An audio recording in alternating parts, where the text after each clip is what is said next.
welcome, sisters. Welcome to our program On Target. As usual, as soon as we start this program, you could open batter, open bowl, pick up your telephone, go on your WhatsApp, give us a call. The number to call is 442-0175. We speak about anything, politics, religion, socioeconomic issues, but most important, you can interrupt us at any time and introduce your own subject matter.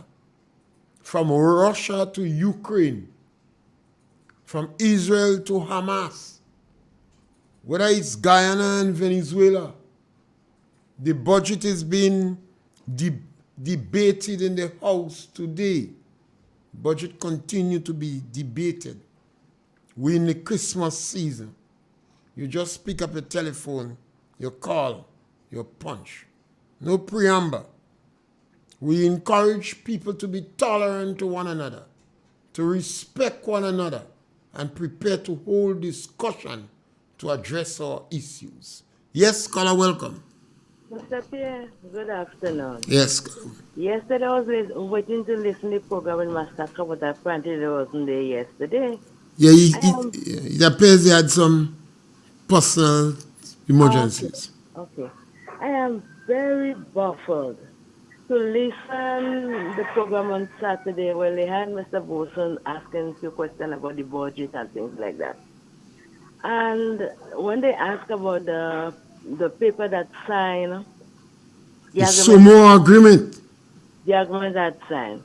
Mr. Boson said the minister had no right to come on the television to make no apologies because that was signed since in the NMP time. So I want to know what is going on. Who is telling lies? But I don't think it was not signed during the NNP time.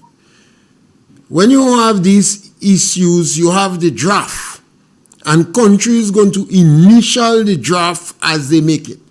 And a draft is something that is subject to change.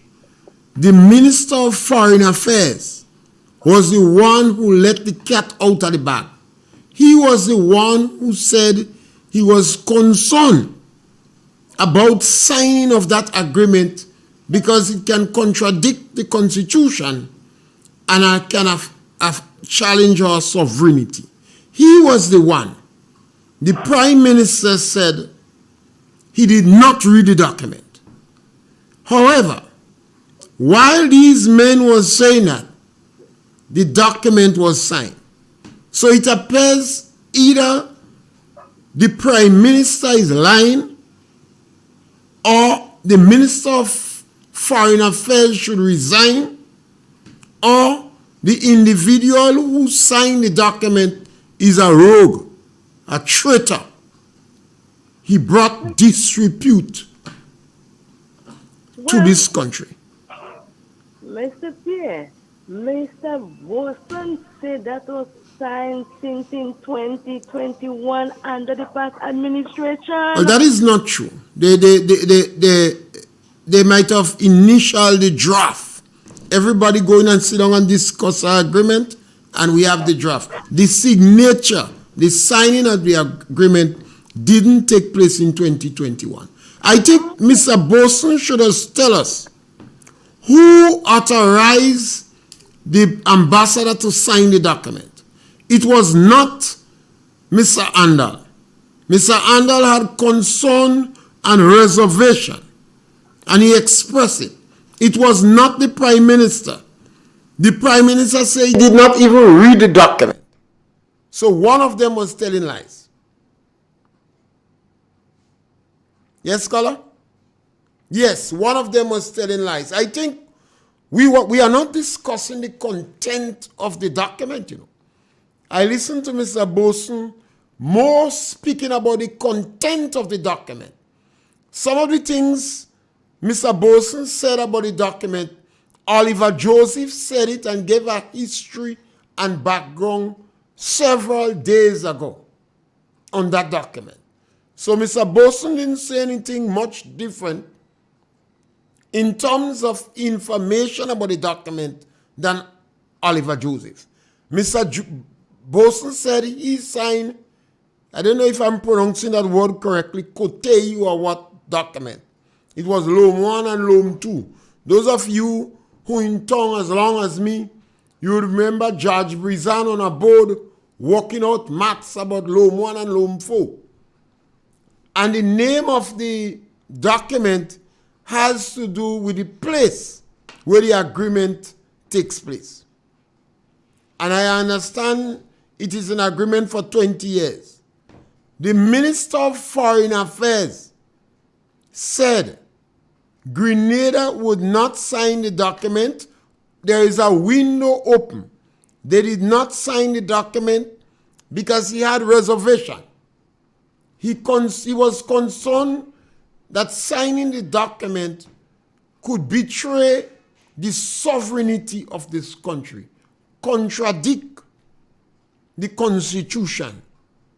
He practically said might be a sellout. He said we have to think long and hard. One of the Catholic bishops expressed concern about the Samoa Agreement, and Ralph Gonzalez did the same thing. Mr. Boson gave the impression from my interpretation that when you sign the document, it's like you open a general door. But if you want to open more doors in the room, then you have to be careful with the content of what you open. I think the most important issue with the Samoa Agreement, and you must not be sidetracked, who gave the authority to sign the agreement? It was not the foreign minister. Based upon what we're hearing, the foreign minister was supposed to go there in the signing, but his ticket was cancelled. It appears he had fundamental issue with the signing of that document. I thought Mr. Andal evoked revolutionary spirit, and he had fundamental issue with the signing of the agreement. So it appears that some authority canceled his ticket and gave the authority to the ambassador to sign. Now, if it is not the Prime Minister, then we're dealing with somebody that is bigger than the Prime Minister in Grenada, that is more powerful than the Prime Minister. And that is why I ask, who sent Deacon Mitchell? It means we have a power in our foreign affairs in Grenada that is more powerful than the government. The foreign minister, Mr. Andal, was sidelined. I listened to him when he was in the interview with Mr. Forrester, and he said he take responsibility for what? He did not go in the signing. His ticket was cancelled. He expressed great reservation that the signing of this document could contradict the Constitution. It could look like a sellout of the sovereignty of our country. This is Mr. Andal's position. When Mr. Anders was trying to provide explanation to Mr. Forrester, it appears that his throat rejected the words that passed from him. He choked. Mr. Forrester had to cut the program to let him recover. He forgot to put on the glasses. It would have been better if Mr. Andal had shed tears.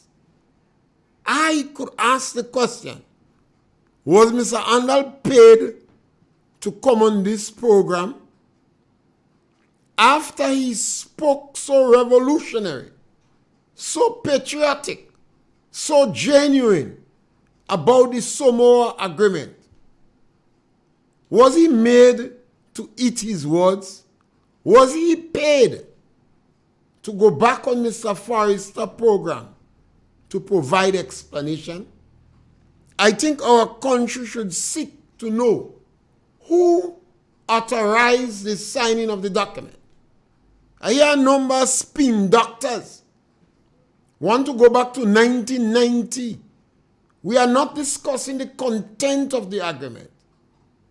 We are discussing your foreign minister had reservation about signing of the document, although there was a window open for the signing. The prime minister of the country did not read the document, although it was in the country since July 19. Then who gave the authority to sign the document? We are not speaking about content.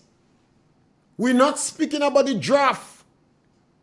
We're not speaking about other documents during George Breezen time or during NNP time. We are not speaking about the document Mr. Bosun went in Koteyu or Kotohu or what and signed. We are not speaking about that one. We're speaking about the Samoa agreement that was signed a few hours or while the press conference was going on. We're speaking about the document Dick Mitchell said he did not read. Yes, caller, welcome. Mr. Pierre. Yes, caller, welcome. Mr. Boson said that Anders has no right to apologize because that was signed since in the NNP time. So I am very, very baffled. Mr. Boson, Anders don't have to apologize. Mr. Anders did nothing wrong. The only crime Mr. Anders committed was when he go on Forrester's program trying to explain. Mr. Anders was quite clear. He expressed concern as the foreign minister that this document could give up the sovereignty of the country and contradict the constitution. That was clear. What he did was not an apology. He tried to make an explanation and say he was responsible. Who gave the authority to sign the document? Mr. Andal did not give the authority. He said he was busy. He had a meeting with the Chinese. He was so busy. I understand Mr. Andal's ticket was cancelled.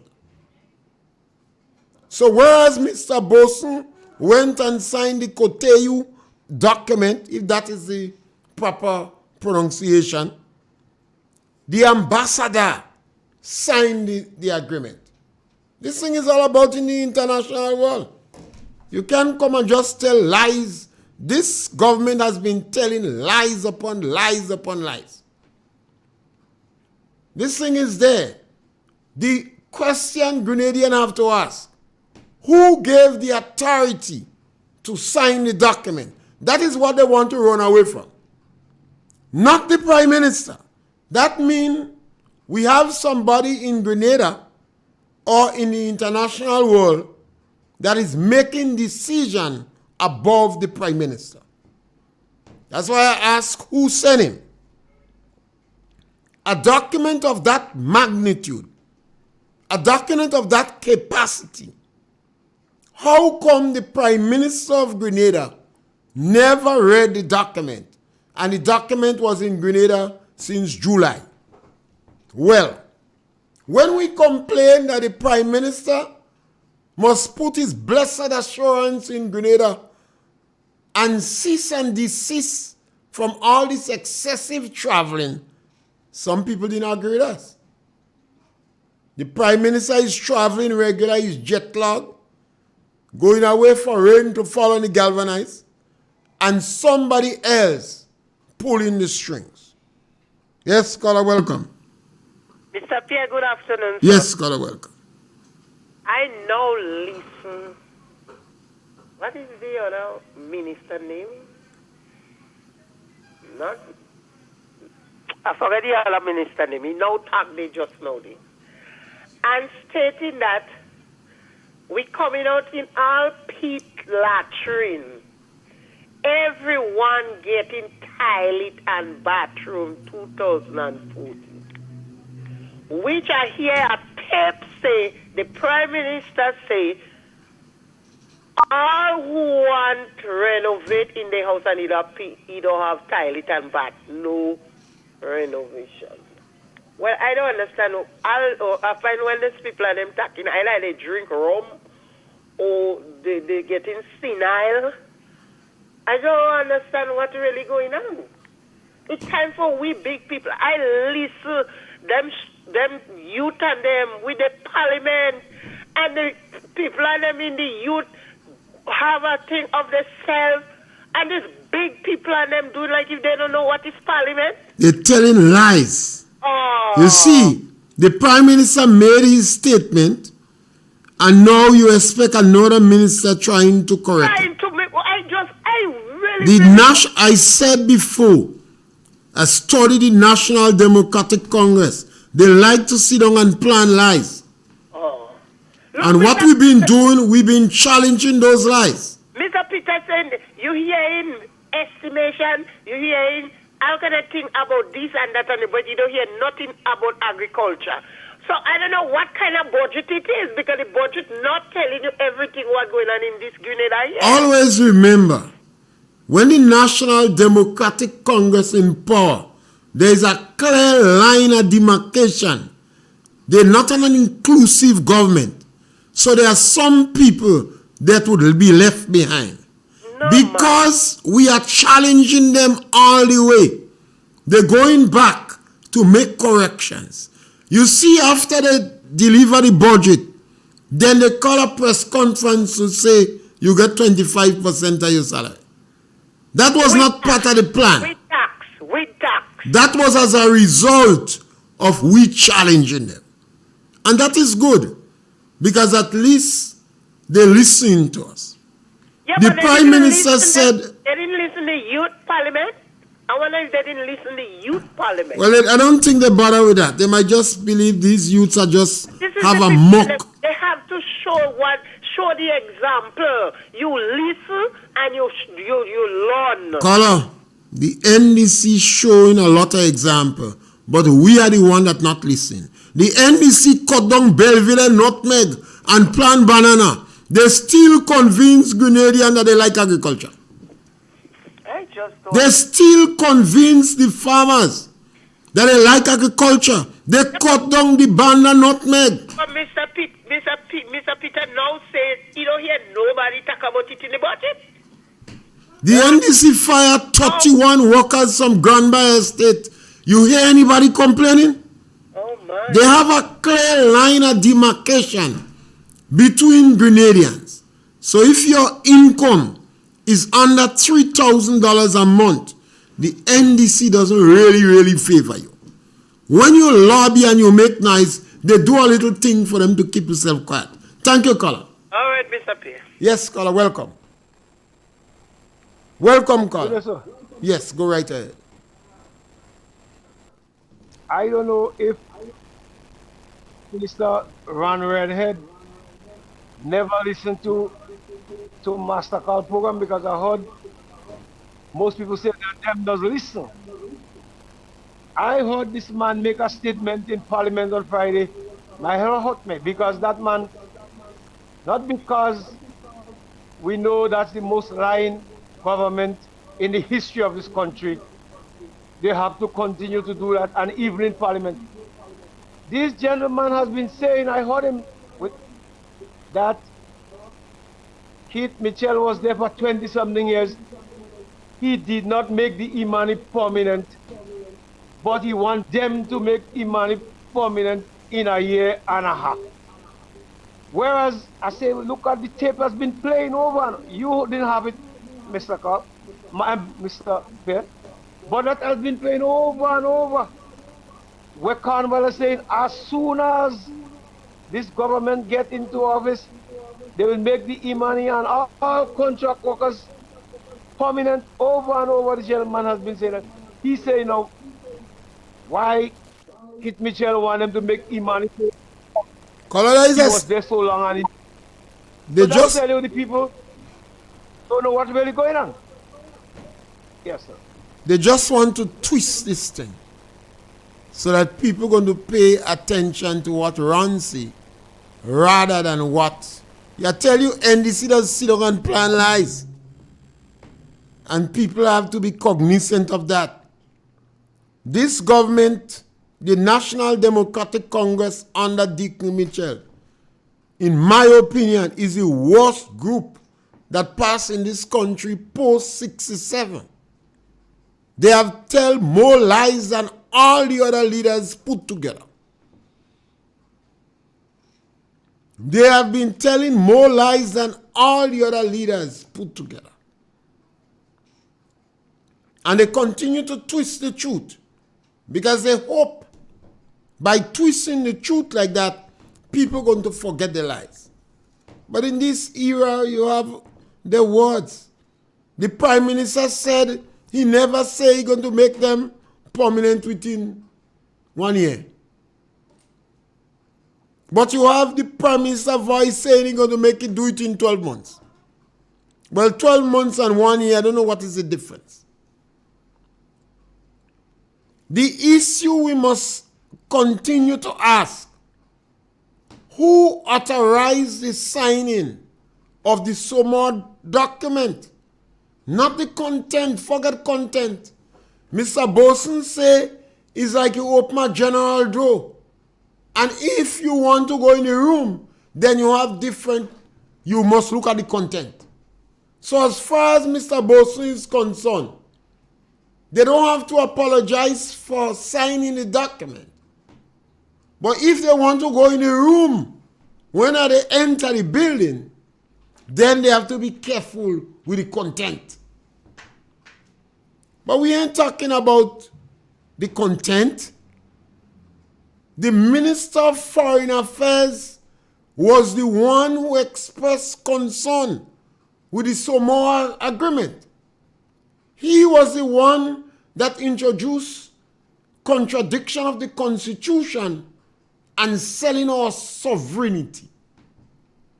He even evoked revolutionary fervor when he was speaking. The Prime Minister was there when he was saying that. The Prime Minister take out himself. He said, I did not read the document. But he commented on what the bishop said. And the Prime Minister reminded the Grenadian that church and state separate. All of a sudden, he abandoned the church. The Prime Minister said, morality is a private thing. Morality is a private thing. And the Prime Minister said, it's about the law. I don't know if that is the reason why the Prime Minister went in Parliament and attacked Jenny. The Prime Minister used parliamentary privilege and parliamentary immunity to attack Jenny. He said the entire eastern seaboard is destroyed by Jenny and she gang. What the Prime Minister of Grenada hoped to achieve by going in Parliament, using parliamentary immunity to attack an ordinary citizen. She have no big name, you know. She's not a university graduate. She's not a doctor, you know. She's not a lawyer. She don't have 2 master's degree. An ordinary rustic in the community. The Prime Minister used his power to attack the individual. I wonder what the Prime Minister is telling the police. Is the Prime Minister encouraging the police to shoot Jenny? Is he encouraging the police next time Jenny come afoul of the law, she's a gang leader, so shoot her?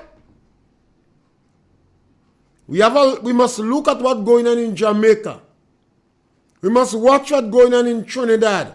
And we must remember what Maurice Bishop do in Grenada. He came to the Holy Comforter And as a result of that, Fargo went in jail for 2 years. They lock up the man with the Red Rover and they take practice on Mikey Foot.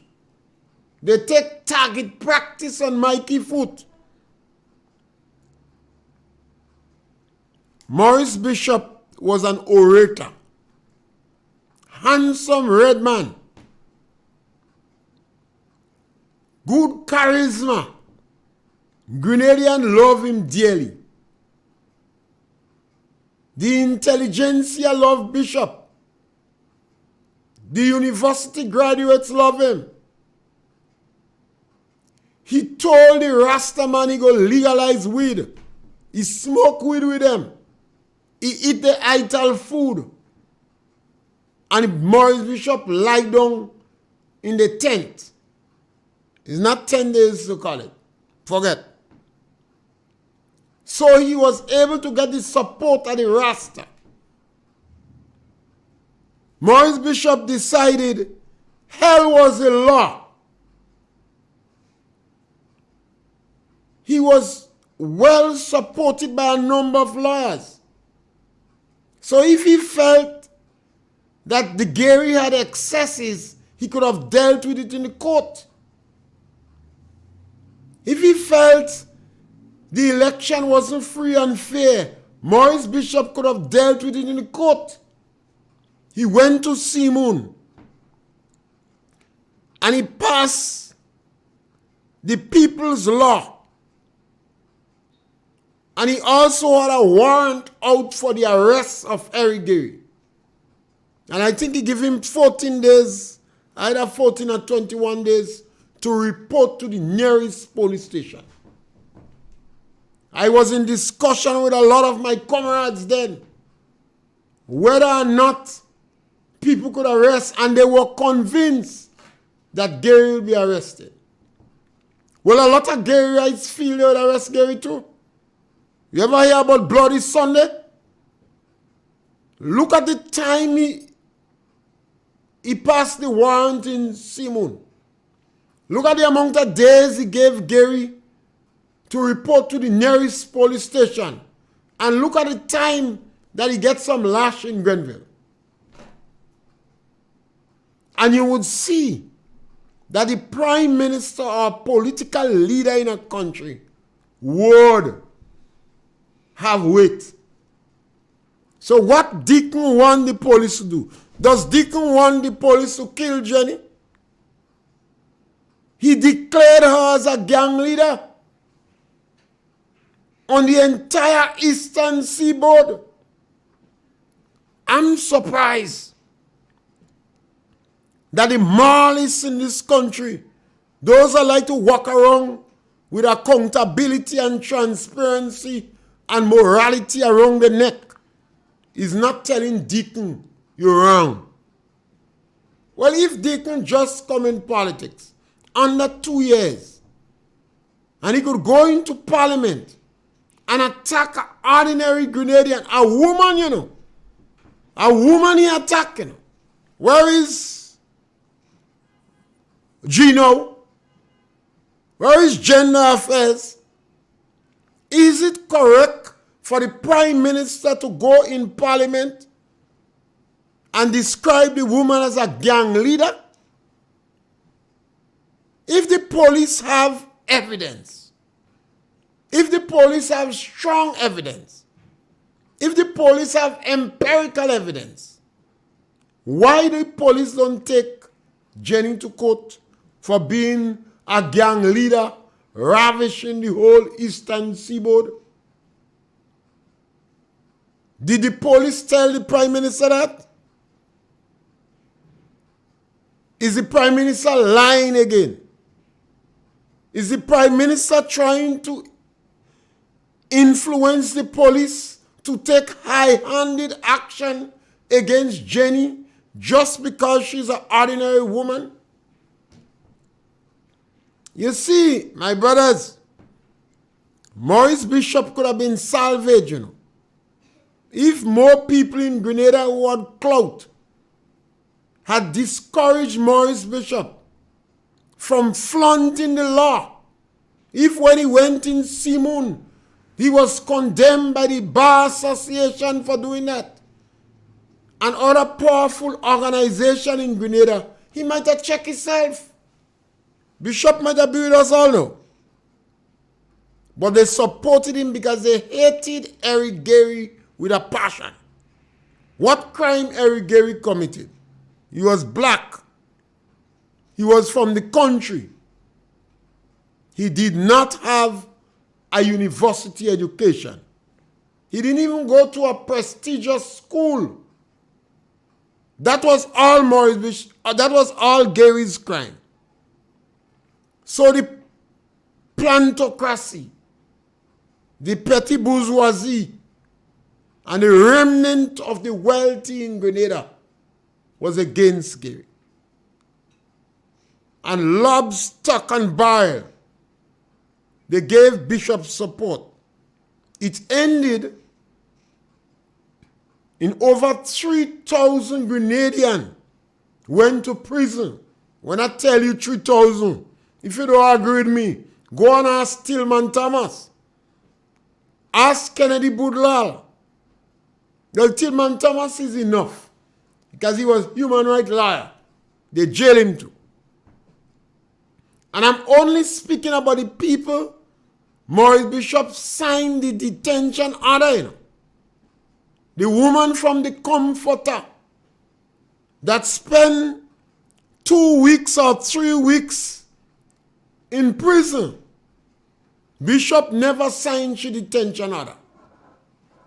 They used to bring she baby twice a day for her to nurse. She had a young baby. She was more fortunate than Tilita. When they jailed Tilita, she left her baby 2 weeks old, but they never bring the child for her to nurse. The people didn't have clout, they couldn't bring the child. So the child get marasmus. Now we could avoid things from happening here.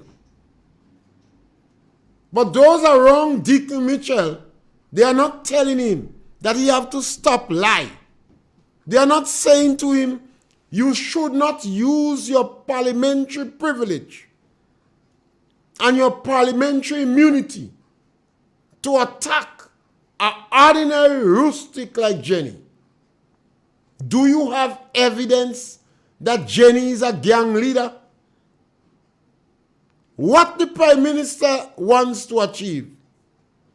He wants the police to flaunt the law and shoot Jenny.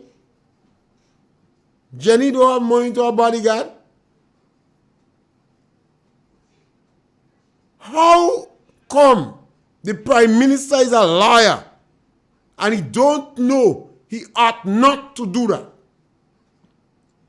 And all this hefe in Grenada cannot tell the Prime Minister who can do that. The Speaker of the House should have some sense. He was a senior public officer. I think he's an elder in his church. And I believe he was a teacher for a long while. So he should know the Prime Minister of Grenada ought not to use his position in Parliament to try to unnecessarily put an ordinary person in harm's way. What the Prime Minister did to Jenny is he opened the door for the police to shoot her. Indirectly, that's why he's telling the police. She's a gang leader. Now, how that could be right? I want to know if the people in Gala, those Grenadians are away, because I blame them, you know. Some of the atrocities that commit in Grenada, when they castrate Broco and Clotilda, what's from Brojugov, when they executed her, and a number of the other crimes that committed in Grenada, when they pung out the police toenail, the people in the diaspora was hailing Bishop as a hero.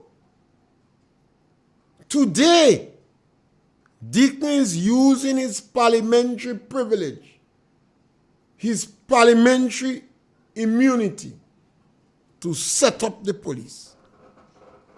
I hope that the police in Grenada have a lot of confidence in the police. I know they are high performers, and I hope they don't follow Deacon and go and flaunt the law and take advantage on Jenny. What the Prime Minister did was wrong. The Prime Minister is telling lies as if it's a joke. And we've been pointing it out. No parliamentarian should use parliamentary privilege, parliamentary immunity to abuse the ordinary man, to set up the ordinary man, to criminalize the ordinary man or woman. That is what Deacon Mitchell did to Jenny. I believe it is wrong. I believe we're going down a trajectory. We're going on a path that's going to bring tears in our eyes again. Look at what Maurice Bishop did to the Rastafarians. After he lied to them about weed, he jailed over 300 of them. The Rastaman says the cow pen, but we say it's Hopeville. Bring them in Hopeville. Some of them up to today cannot speak about the experience that they have without having to walk away, without tears coming from their eyes. Maurice Bishop shattered their dreams. The revolution we call glorious. Over 3,000 Grenadians was in jail. They castrate people. And I'm only speaking about Broco, because I'm the only one I have empirical evidence for. Broco.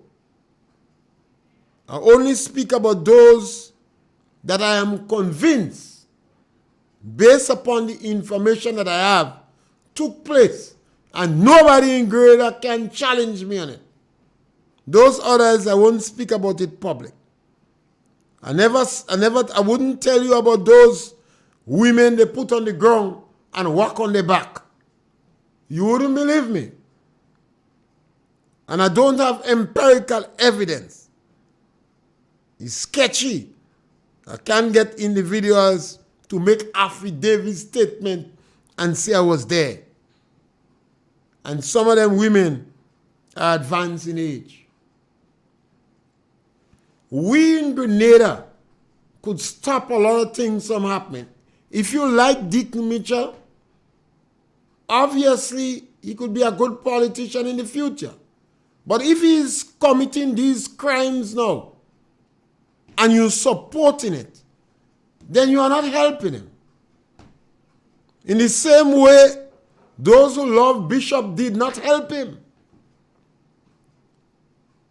They did not help Maurice Bishop.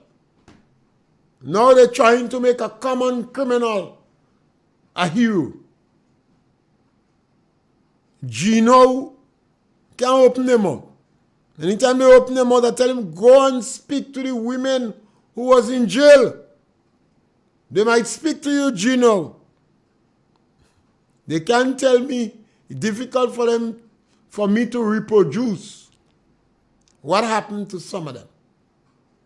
But if Gino interested, you could go and speak to some of them. Several of them lost their mind. They get mad. Several of them. They couldn't make it again. The children go astray. And that is why in a democratic country, sometimes we dissolve the government we have. This government has been doing quite a lot of fundamental things that is wrong. The Prime Minister said morality is a private thing. I engage a number of people already, asking them their view on that. Teachers, farmers, a number of individuals. What is their view on that? Morality is a private thing. I remember Mr. Tillman Thomas objecting to what Pandey say. Pandey say you have morality. Politics have a morality of its own. I heard Mr. Boson trying to reproduce that. Politics have a morality of its own. But Mr. Tillman Thomas did not agree with that. He says he's a soldier for Christ in the politics. I don't know if Mr. Tillman Thomas changed his mind.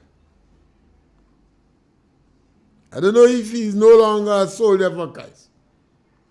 I don't know if he believes now that morality is a private thing. But I take strong objection to the attack on Jenny. I don't think the unions or the bar association or civic groups or the business sector going to waste time talking about the ordinary man like that. When we spoke about the 31 workers from Grand Bay Estate, they don't bother with us with that. When we spoke about the women from Kareku, those the Prime Minister tell go to court, they don't bother with us with that. When we speak about the manner in which government is sabotaging the source-up industry by cutting down the number of people that involve in the cotton scale insect management. They had closed down the program. I think they put 3 or 4 persons in it now. And you know what is sad and unfortunate? The government is not under financial crisis.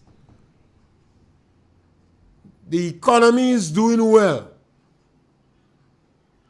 Government ministers say we have plenty money remain. The manner in which they continue to spend money reflects that money is not a problem.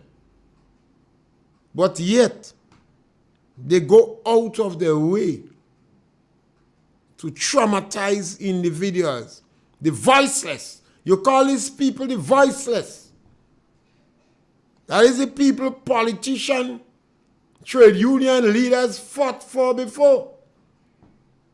They never see them as beggy. They saw them as people who need assistance and help. Lower income people. People who work for under $3,000 a month. Some of them make under $1,000 a month. And we tend to have larger families among these people. We speak about these disadvantaged children that the government cut the seed program for. We even call on the Minister of Education to go to National College and find out how many children drop out from National College after you cut the seed program. So they can't pay the transportation to go to St. George's every day. And as a result, they have to quit. One of the things you must do in your own community, try to research how much young people, particularly men, live in the country. And that's what happened. When you have a government that is vindictive, or you have serious economic crisis, then a number of people leave your country going to see if they get jobs away. Some of them leave their children here. Some of them, their spouse never see them again. And small communities sometimes are seriously affected because those that leave tend to have the most potential talents and energy. So these things must concern, it should concern us. And I always believe that we could address the challenges that we have. We have to prepare to face the challenge. Some of these things transcend party lines. This is not about NNP and NDC. This is about a prime minister using parliamentary immunity and privilege to attack an ordinary person. They're not in union. If it was a big union person, St. Jude would have been jumping up. Or the public workers, members. But it's an ordinary person in the community. And what the Prime Minister doing is setting up the police against this individual. I hope the police check themselves. And remember, when you get in trouble, this Prime Minister would not stand up for you. He would not do it. You know? And you can give me a call. The number to call is 442-0175. And you can call me on that. I believe that our leaders in the country, what they say and what they do is important for us. And I always believe if you support a political party and you have the level of influence that some people may have, sometimes you have to speak out on issues that you see them do. It doesn't mean that because you support a political party, you want to agree with everything they do. No, no, no. Some people don't even agree with what they're supposed to do all the time, or the children. But if the Prime Minister of a country could openly tell lies like that, then somebody had to nudge the Prime Minister and tell him stop lying. Because you see, we're compiling those lies. We're compiling those lies. I am convinced that this NDC is the worst group of politicians post-1967. And I've compiled about 21 reasons why I say that. Definitely, they tell the most lies. Within the space of under 2 years, this group have told more lies than all other government put together. You see, lies causing people to lose jobs. Some of the lies they done traumatize individuals. It's not a matter of just telling a lie, it's the impact of the lies that they tell. And they continue as if nothing is wrong. This group have traveled more than perhaps a lot of governments compiled together over the years. In 2 years, they convince themselves they have to bring their spouse with them when they're traveling. So I believe they are the most corrupt group of individuals that ever run this country. And I speak because if they continue like that, in the next couple of years, the Prime Minister might order the execution of people. Because if you just go in power, and under 2 years, you convince you could go into Parliament and declare somebody as a gang leader publicly. We have a justice system in Grenada. We have a court system. If the police have evidence, take the people to court. Let us respect the court system. It is not perfect, but it's working, it's good. Not all the time you come out from the court, you're smiling. Sometimes you believe justice was not done to you, but you have to take the court in a holistic manner. And the Prime Minister have to respect the judiciary. So I don't know if the police tell him that Jenny is suspected of being a gang leader.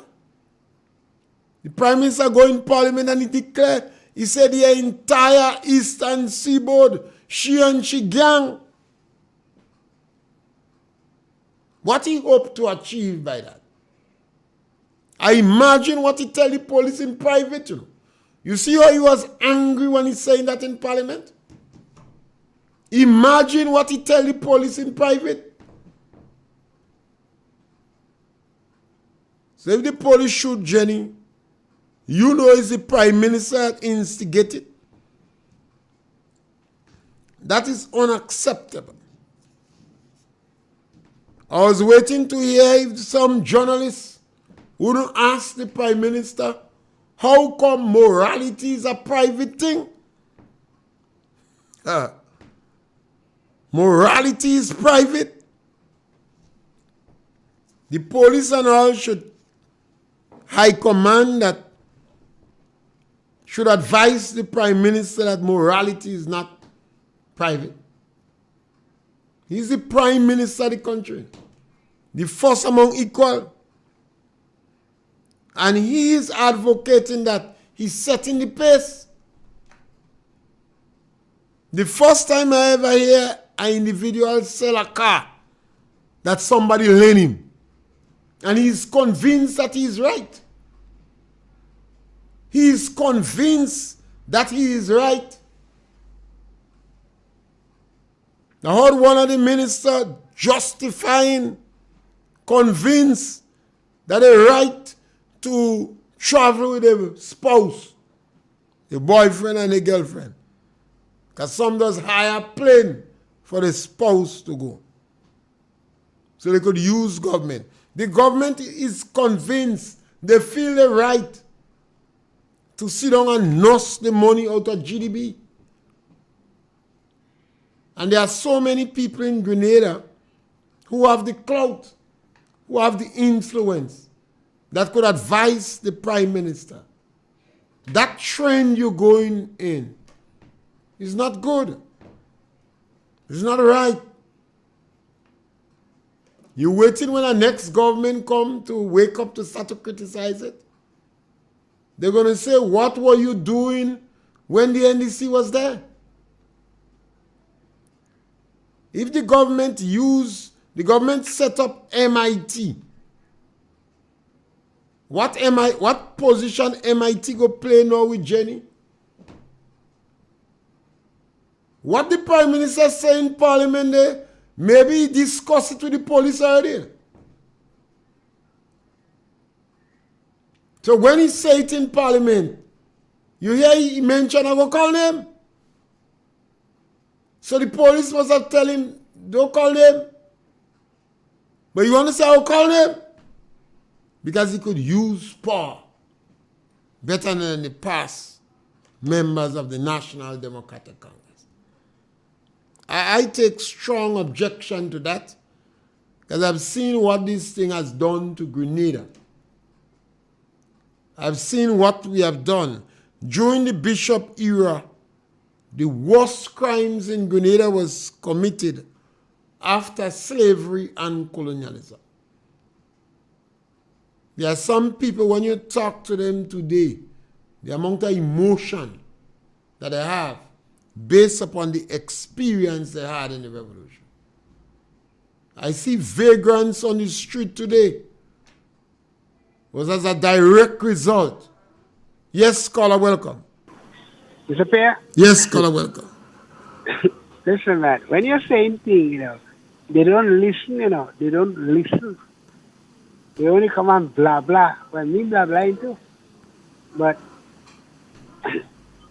vouchers, Yeah. tell them to Google them. What is it? Google. Go there and find out the meaning. We're in trouble, Based upon what they do in their vultures. Of course, man. Yeah. And we're in trouble. They prey on it, And the worst thing is the multiplying effect in the community, Well, multiplication and addition, they in the same yard now. Mr. Pierre, I didn't do maths and biology here. I did agriculture science. So let them know that I know you and you know me. Yeah, I think it's unfortunate. I think some of the members of the NDC, the senior members, should tell the Prime Minister morality is not a private thing. Morality is private. The Prime Minister said morality is private, church and state is different, and it's about the law. Yes. And in the same vein, he flaunts the law. Of course. And it is and there Lord, and then they wearing collars, you know. Me, I don't wear collars. I always say sleeves. Well, they say it's clones. They say if you put on national colors, it's clones, you know. The NDC, I mean, somebody, I always believe some of the supporters who have the influence should talk to them. What? Well, that was the past salesman. They had influence before election. They are not influence now. They cannot say nothing. Take that from me. They ain't have influence now. Yeah. No, when I speak with authority, Mr. Pierre. They don't have much influence, but at least they shouldn't afraid to speak. What? They shouldn't afraid? They shouldn't afraid to speak. But they have to pay $40 to see Kim Jones in America, you know? Well, obviously, if the individual could make money like that, why not? Of course.